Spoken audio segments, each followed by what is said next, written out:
want you to understand that it isn't the controlling of your thoughts that we are wanting to inspire within you today, because that's really a hard thing. There's so many thoughts. What we want to inspire you to is an early and easy awakening to the high-flying disc. Before you leave this room today, we want you to feel as sure as we are about you that you have the ability to get on it and to maintain it mostly.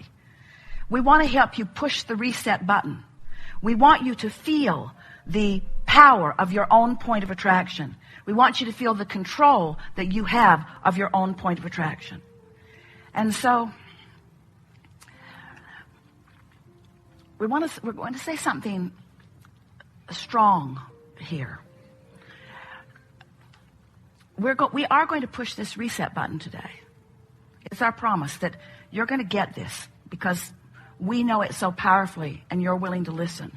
And in the hours that we are together, you will find resonance with your point of power. But we want you to know that it only lasts a day, because tomorrow you have to get on that high-flying disc again. And the next day, you want to get on that high-flying disc again. So, and we want to say to you that you were born on it. You were born. How do I get on the high-flying disc? Well, you were born there. I know, but that was a long time ago. Now how do I get on it? Well, you have the potential of being on it every morning, unless you remember something unpleasant from yesterday, and that's, in other words, when you wake up, what disc do you jump on? Oh, yeah, I got to go to work. Yeah.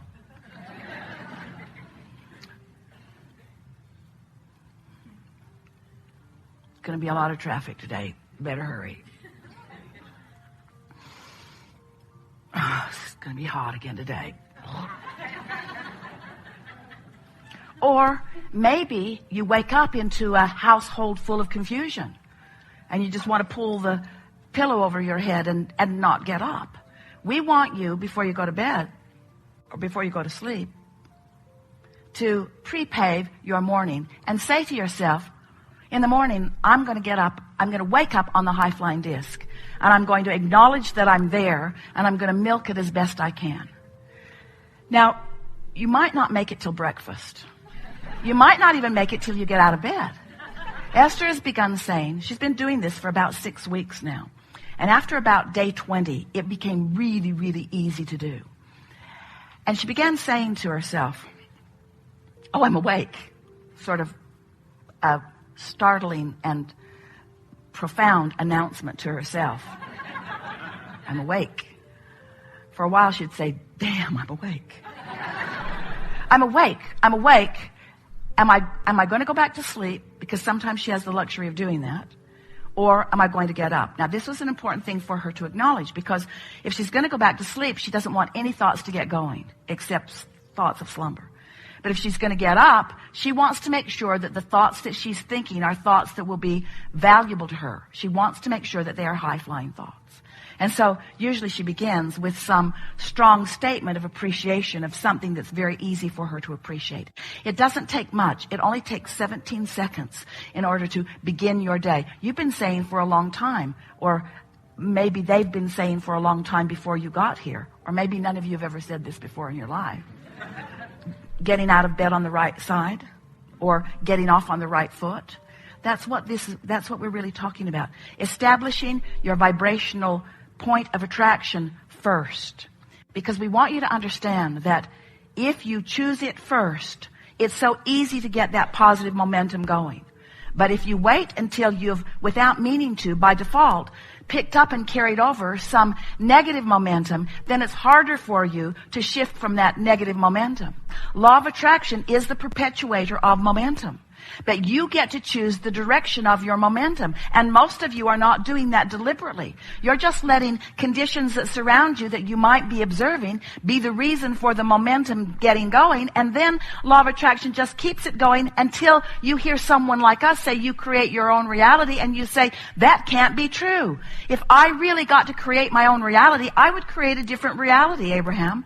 And we say, you may very well want to create a different reality, and you absolutely have the ability to do it, because there is nothing that you cannot be or do or have. You have the ability to get the momentum going. You have the ability to keep the momentum going. You have the ability to know when the momentum is in the direction that you don't want. You have the ability to slow unwanted momentum. You have the ability to speed wanted momentum. You have the ability to do all of it. You've just got to understand how you do it.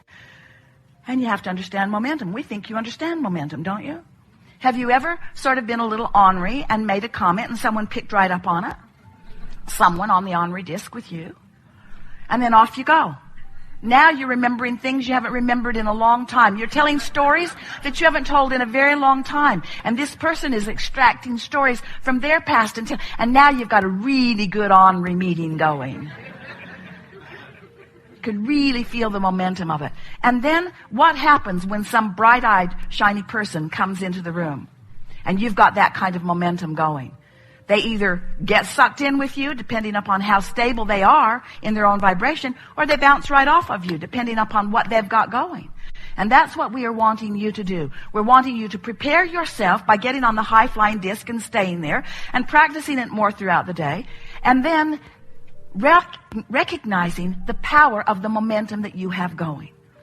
Once you get some of that momentum going, you're going to begin to notice the ramifications of momentum. And those ramifications are what you want to call materialization. You want to call it manifestation. We like calling it actualization or demonstration. So what happens when you get a really good momentum going is that the first thing that happens is you experience the manifestation of emotion. And we want to call emotion a manifestation because does it get any realer than feeling? When you get that feeling, isn't it real? Isn't it up close and personal kind of real? That's a manifestation. It's a manifestation of momentum. So, and you can tell by the way you feel whether it's momentum leading to something you want or leading to something you don't want. The next thing that happens is thoughts begin to flow. That's the next thing. Now, really what happened is the thought came first and the emotion came second. But we wanted to call the emotion the first awareness of manifestation. We think it will serve you if you realize that when you are feeling an emotion, that it is a demonstration of the beginning of things materializing. Because the emotion has materialized. The next thing that happens is thoughts begin to flow into your mind. Thoughts, a stream of thoughts. You're likely to get a really good idea about something. And you'll know it's a really good idea because it feels good when it comes. Now, depending upon what disc you're on and what kind of momentum you're gathering will depend upon how good or how bad the thought feels. The next thing that happens when you're on this high-flying disc is that nature begins playing with you. Nature plays with you. Jerry and Esther were in the Seashore State Park in Virginia Beach a few years ago. And when they first walked in, it was like the set of Star Wars, hanging mosses. And it was as if they were the only two people on the planet. Not a creature anywhere. And as they walked a little longer and began breathing and reveling in the beauty of the place and relaxing into their own rhythm and pace, the creatures began making themselves known. All kinds of little critters were coming out of the bushes. And they got to the ranger's station and there was a picture with a caption under it that said, "The elusive silver gray fox." And Esther said to the ranger, "Are we going to see some of them?"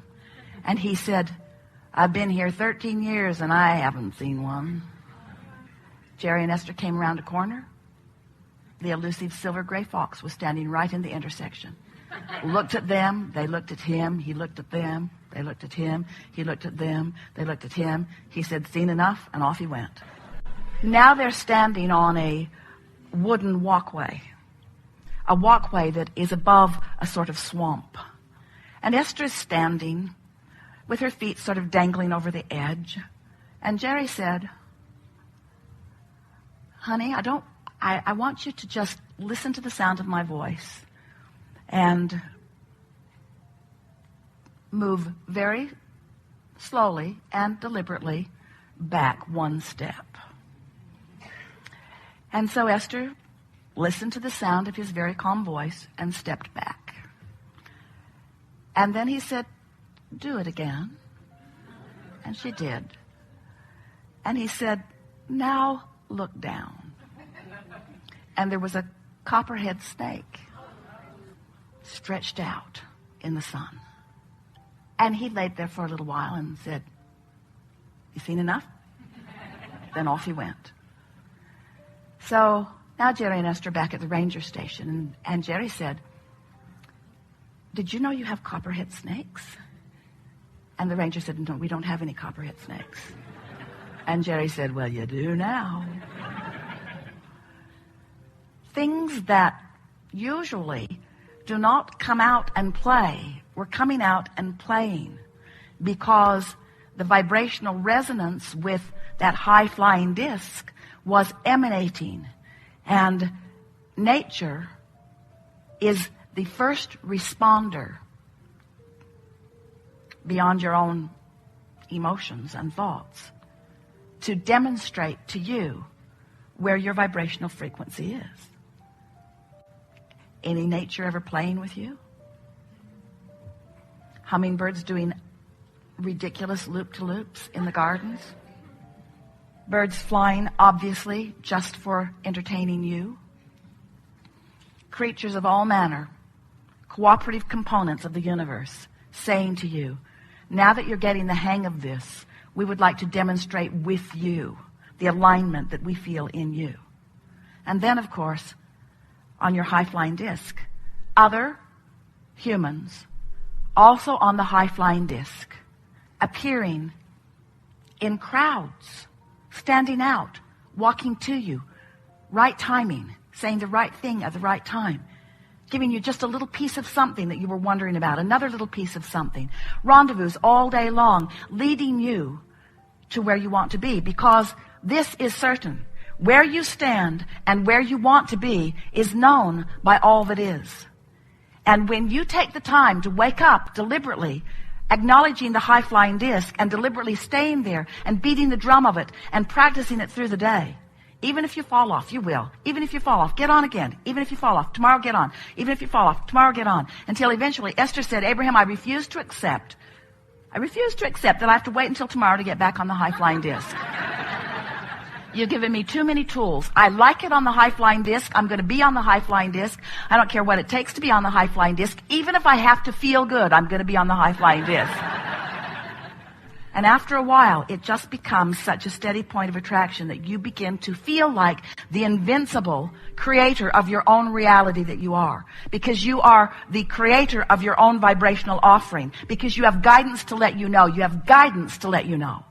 So there are two ways of knowing what disc you're on. First is how you feel. Next is what's manifesting around you. Those are the indicators. So this message is not about scolding you about being on anything other than the high-flying disc.